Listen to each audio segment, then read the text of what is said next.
Overview करते हैं। हम लोगों ने पढ़ लिया selective serotonin reuptake inhibitors, serotonin norepinephrine reuptake inhibitors. Okay, इससे पहले हम लोगों ने डिफरेंस भी देख लिया टिपिकल और एटिपिकल डिप्रेशन का। ठीक है, एटिपिकल डिप्रेशन में कौन से ड्रग यूज़ कर रहे थे? ड्रग क्लास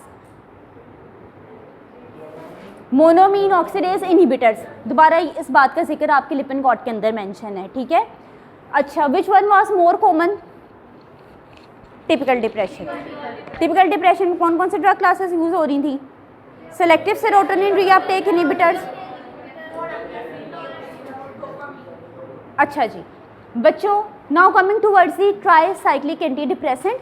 थोड़ी देर पहले डिस्कस किया, ट्राईसाइक्लिक एंटी डिप्रेसेंट्स भाई डिफरेंट रिसेप्टर्स पर जाकर बाइंड करते थे, उन्हें ब्लॉक कर देते थे, जिसकी वजह से एडीआर्स आते थे।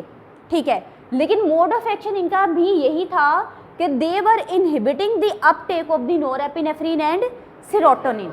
अच्छा, कौन कौन सा रिसेप्टर्स को, अब देखो सेरोटोनिन भी तो बढ़ गया ना आपके साइनेप्स में। अब जी फिलहाल आपके बुक के अंदर मेंशन है कौन कौन से रिसेप्टर्स को ये ब्लॉक कर देते हैं। अल्फा, मस्करीनिक, हिस्टामिनिक एंड सेरोटोजेनिक रिसेप्टर्स को भी ये ब्लॉक कर देते हैं। ठीक है, जिसकी वजह से एडीआर्स आएंगे। इसमें एक प्रोमिनेंट ड्रग है दैट इज़ दी एमोक्सापिन। एमोक्सापिन मैंने कहा था ना, एक ड्रग आ रही है जिसमें पाइन आ रहा है, एक में पिन आ रहा है। अच्छा, amoxapine, this is the potent inhibitor of the serotonin and norepinephrine, क्योंकि इसके मोड ऑफ एक्शन में मेंशन है ड्रग क्लास के।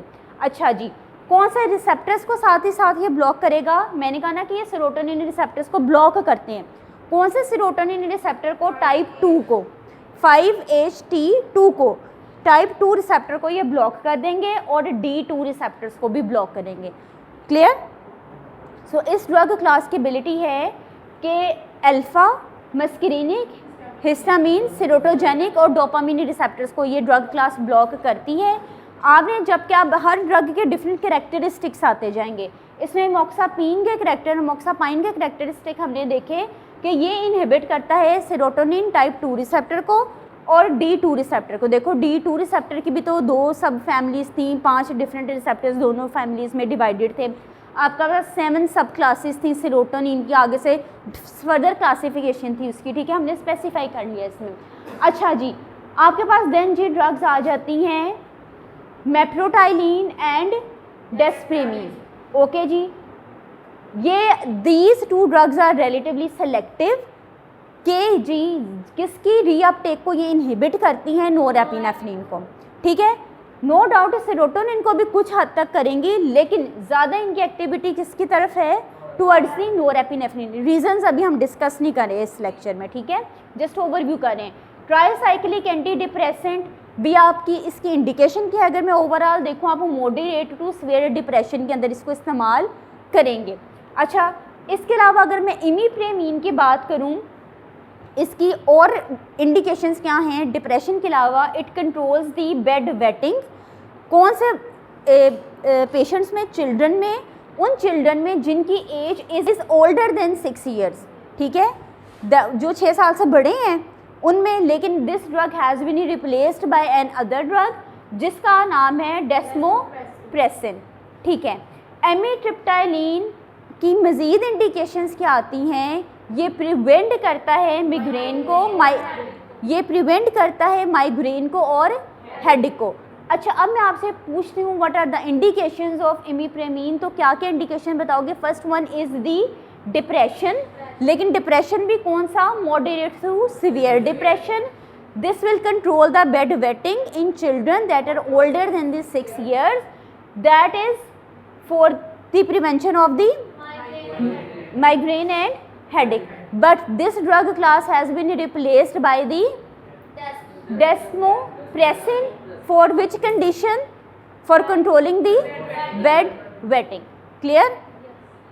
अच्छा, यहाँ पे या इसका ओवरव्यू हो गया। मोनोमीन ऑक्सीडेज इनहिबिटर्स के ऊपर आते हैं। पहले हमने पार्किंसोनिज्म के अंदर भी डिस्कस किए थे, फिर अभी हमने टिपिकल एटिपिकल डिप्रेशन का डिफरेंस करते हुए भी डिस्कस कर लिया कि भाई जी ये पर्टिकुलरली इसकी इंडिकेशंस क्या हैं इस ड्रग क्लास की, मोनोमीन ऑक्सीडेज इनहिबिटर्स की, ऐसे पेशेंट में जो रिस्पॉन्स नहीं देते towards the selective serotonin read Uptake inhibitors and tricyclic anti depressant.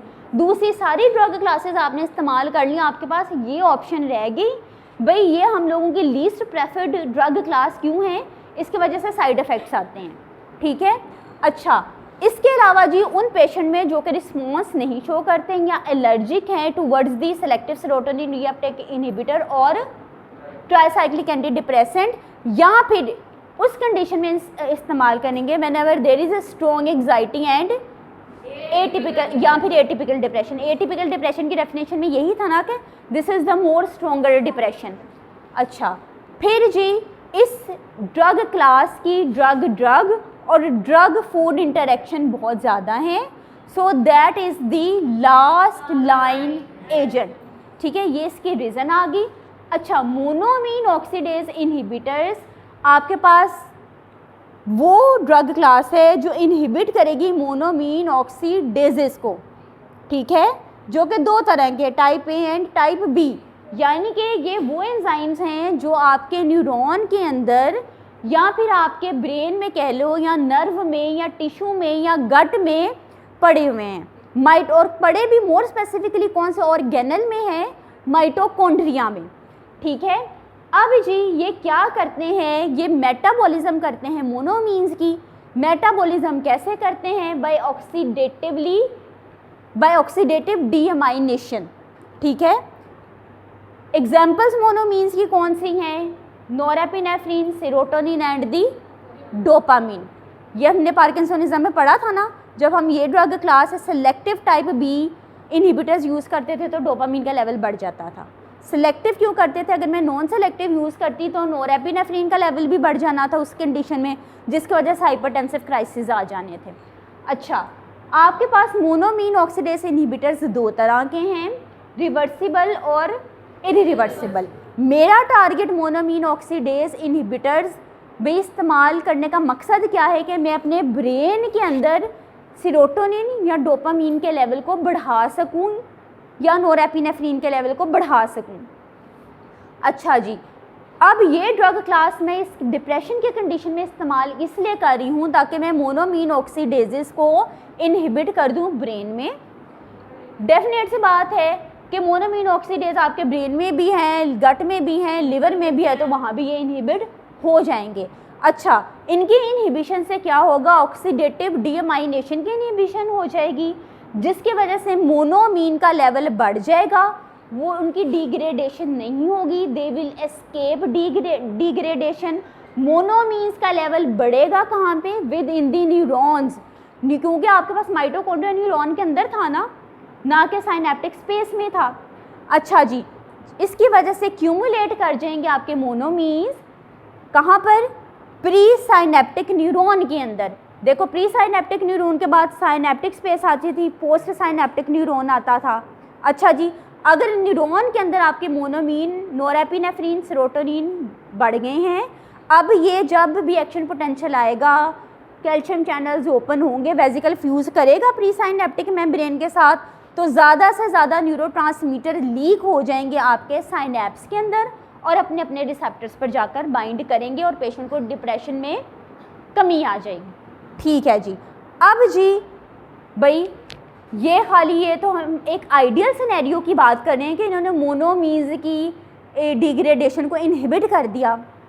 भाई डिफरेंट टॉक्सिक सब्सटेंसेस हैं, फॉर एग्जांपल टायरामीन, जिसकी डिग्रेडेशन को मेटाबॉलिज्म को ये इनहिबिट साथ साथ करते हैं, क्योंकि टायरामीन को भी मेटाबोलाइज तो मोनोमीन ऑक्सीडेज कर रहे थे, तो जिसकी वजह से टायरामीन का लेवल बढ़ जाएगा। अच्छा, ये वो टायरामीन है जिसका जिक्र हम लोगों ने एएनएस ऑटोनोमिक नर्वस सिस्टम के अंदर भी किया था, वहाँ भी डिस्कस किया था। जैसे ही टायरामीन बढ़ता है कार्डियोवैस्कुलर इफेक्ट आते हैं, हाइपरटेंशन होता है, आपका पेशेंट हाइपरटेंसिव क्राइसिस की तरफ चला जाता है। हाइपरटेंसिव क्राइसिस आपके पास इमरजेंसी कंडीशन है, तो डेफिनेट सी बात है अगर आप कॉन्स्टेंटली आपका ब्लड प्रेशर बढ़ता है तो ऑर्गन फेलियर के भी तो चांसेस हैं। ठीक है, ओके। इसके अलावा जी इसके टायरामीन के लेवल बढ़ने से हाइपरटेंसिव क्राइसिस होगी, आपके पेशेंट को मिग्रेन हो गया, माइग्रेन हो गया, आपके पेशेंट को हेडेक हो गया। ठीक है जी, आपके पास मोनोमीन ऑक्सीडेज इनहिबिटर्स की एक एग्जांपल जो हमने पार्किंसोनिज्म के अंदर भी पढ़ी थी, दैट वाज सेलेजिलिन। सेलेजिलिन हम पार्किंसोनिज्म के अंदर यूज़ करते थे। ये वो वाहिद ड्रग थी जो ट्रांसडर्मल पैचेस में अवेलेबल थी। ओरल तो मैं इसको नहीं ले रही, तो क्या ये फर्स्ट पास मेटाबॉलिज्म से गुजरेगी? नहीं गुजरेगी। ठीक है, अगर आपके जीआईटी ट्रैक से गुजर ही नहीं रही तो क्या इसका इफेक्ट उन मोनोमीन ऑक्सीडेजेस के ऊपर होगा जो कि गट और लिवर में प्रेजेंट है? नहीं होगा। ठीक है, एमसीक्यूज पॉइंट ऑफ व्यू से मैंने तब भी कहा था, मैं दोबारा कह रही हूँ, सेलेजिलिन के आपने याद रखना है is the only drug that is available in the transdermal patches. याद है इस पैच के ऊपर लिखा भी हुआ था RX प्रिस्क्रिप्शन ड्रग ओनली। ठीक है, so this was the overview of the anti depressants.